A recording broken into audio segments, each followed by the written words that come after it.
အားလုံးပဲမင်္ဂလာပါဒီဗီဒီယိုမှာတော့မင်းသမီးလေးပေါ်ပြီးစာအုပ်တွေကိုဖန်တီးရေးသားခဲ့တဲ့စာရေးဆရာမဂျန်နီလူးဝစ်ဂျုံအကြောင်းကိုရှာဖွေတင်ဆက်ပေးသွားမှာဖြစ်ပါတယ်ဆရာမနဲ့ပတ်သက်တဲ့သတင်းတွေက Facebook နဲ့ YouTube မှာသိပ်မရှိပါဘူးအဲ့ဒီတဲက YouTube မှာရှားပါးပါးတွေ့ရတဲ့ဆရာမရဲ့အင်တာဗျူးတစ်ခုကိုတင်ဆက်ပေးခြင်းပါတယ်အကြောင်းရင်းကတော့ဆရာမဟာမိသားစုဘဝမှာပျော်ရွှင်စွာနေထိုင်နေပြီးအနေအေးသူတယောက်ဖြစ်တာကြောင့်လည်းပါပါတယ်ဒီအကြောင်းကိုဗီဒီယိုနောက်ပိုင်းသူဖြေတဲ့အင်တာဗျူးမှာလည်းတွေ့ရပါလိမ့်မယ်ဂျန်နီလူးဝစ်ဂျွန်ကိုစကော့တလန်နိုင်ငံအဒင်ဘတ်မြို့မှာဝေဖွားပြီးမြို့ပြင်ဘက်ပင်လယ်ကမ်းစပ်မှာကြီးပြင်းခဲ့ပါတယ်သူ့ရဲ့ပထမဆုံးမင်းသမီးလေးပိန်းစာအုပ်နှုတ်ကိုသူကိုယ်တိုင်ထုတ်ဝေခဲ့ပြီးစာအုပ်တွေဟာအလွန်ရေးပန်းစားတာကြောင့် Redon House အမည်ရှိခရီးစာအုပ်တိုက်က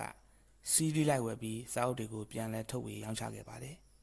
ပုံစံတွေကတော့ရုပ်ပြစာအုပ်လူငယ်ဖက်ဝတ္ထုစာဖတ်သူကိုယ်တိုင်ဖြည့်ဆွက်ရေးသားနိုင်တဲ့ activity စာအုပ်တွေနဲ့လက်ဆောင်စာအုပ်တွေပါဝင်ပါတယ်သူဟာအတင်ဘတ်တက္ကသိုလ်မှာဗစ်တိုးရီးယားဝတ္ထုကိုအထူးပြုပြီးကျောင်းပြီးခဲ့ပါတယ်အဲဒီနောက်ဆရာမဟာသူမအလွန်နှစ်သက်တဲ့ကျောင်းဆရာမတဦးဘဝနဲ့အသက်မွေးခဲ့ပါတယ်ကလေးတငယ်များအတွက်လှုပ်ရှားပျော်ရွှင်ကစားကာစာသင်နိုင်တဲ့ဂျယ်လီကလပ်ဆိုတဲ့ကျောင်းကိုလည်းတည်ထောင်ခဲ့ပါတယ်ခင်ဗျားရဲ့စာရေးနည်းကဘာလဲလို့မေးတော့ဆရာမကသူ့မှာတိတိကျကျချမှတ်ထားတဲ့စာရေးနည်းသို့မဟုတ်စာရေးတဲ့ပုံစံမရှိပါဘူးလို့ဖြေပါတယ်သူ့ရဲ့စာရေးတဲ့စတိုင်ဟာမိသားစုဘဝကိုအခြေခံပါတယ်တဲ့စာရေးတဲ့အချိန်တိုင်းရိုးသားစွာရေးတတ်ပါတယ်လို့ဖြေပါတယ်တစ်ဆက်တည်းပြောတာကသူဟာညနေပိုင်းတွေမှာအကောင်းဆုံးစကားလုံးတွေရပါတယ်တဲ့ဒါကြောင့်ညနေပိုင်းအချိန်တွေဟာသူ့အတွက်စာရေးဖို့အကြိုက်ဆုံးအချိန်တွေဖြစ်ပါတယ်ဒါပေမဲ့ရေးပြီးသားစာသားတွေကိုပြန်လည်ဖတ်ရှုတာပြင်ဆင်တီးဖြတ်တာတွေကိုမနေ့ပိုင်းမှာလုပ်ပါတယ်တဲ့ဒါကြောင့်သူ့အတွက်ညနေနဲ့ညဘက်တွေဟာစာရေးရတာပုံမူတီထွင်ဖန်တီးနိုင်စွမ်းရှိတယ်လို့ခံစားမိပြီးမနေ့ပိုင်းစာရေးရတာကိုတော့ပြင်းစရာကောင်းပါတယ်လို့ဆရာမကပြောပါတယ်ဒုတိယမေးခွန်းဖြစ်တဲ့ခမရဲ့စိတ်ကူးတွေကိုဘဲကရလဲလို့မေးပါတယ်ဆရာမကသူ့ဘဝရဲ့ကျင်လည်နေထိုင်မှုတွေကပဲသူ့ဇလန်းတွေအတွက်စိတ်ကူးတွေကိုရပါတယ်တဲ့ကျွန်တော်တို့ရဲ့နေ့စဉ်ဘဝမှာတွေ့မြင်ခဲ့ရတဲ့အရာတွေကိုစိတ်ကူးစိတ်ဆန်းတွေနဲ့ပေါင်းလိုက်ရင်ဒေကြပေါက်ဇက်ကောင်တစ်ယောက်ရလာမှာပါလို့သူကပြောပါတယ်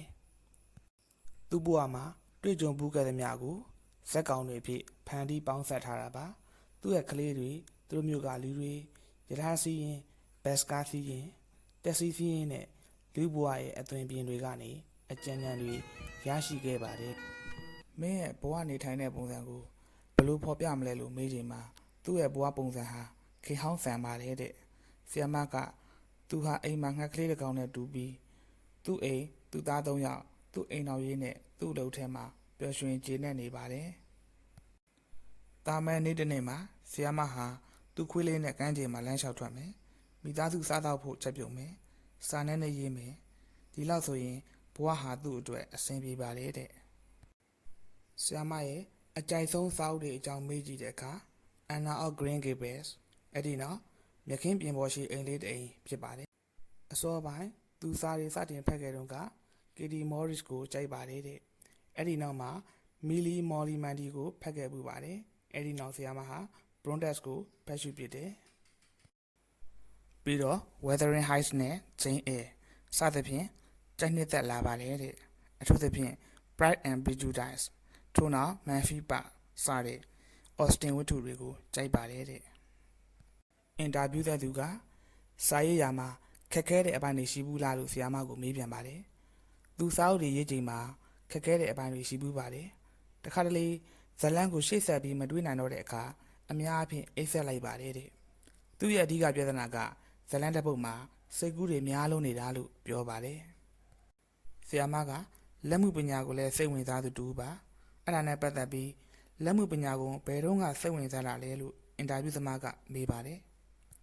သူဟာလက်မှုပညာကို2004-2005ခုနှစ်လောက်မှာစိတ်ဝင်စားခဲ့ပါတယ်သူစာပေပွဲတွေသွားတဲ့အဲ့ဒီချိန်ကာလမှာလက်မှုပညာဟာကမ္ဘာမှာတော်တော်လေးတွင်ကျယ်လာပါတယ်ဒါဟာဆီယမဘဝရဲ့အစိပ်ပိုင်းတစ်ခုဖြစ်လာပါတယ်အခြားသူရဲ့ပျော်ရွှင်စရာဝါသနာတစ်ခုကတော့စာသင်ကျောင်းတွေကိုတွားရောက်လည်ပတ်ပြီးကလေးများနဲ့စကားပြောရတာဖြစ်ပါတယ်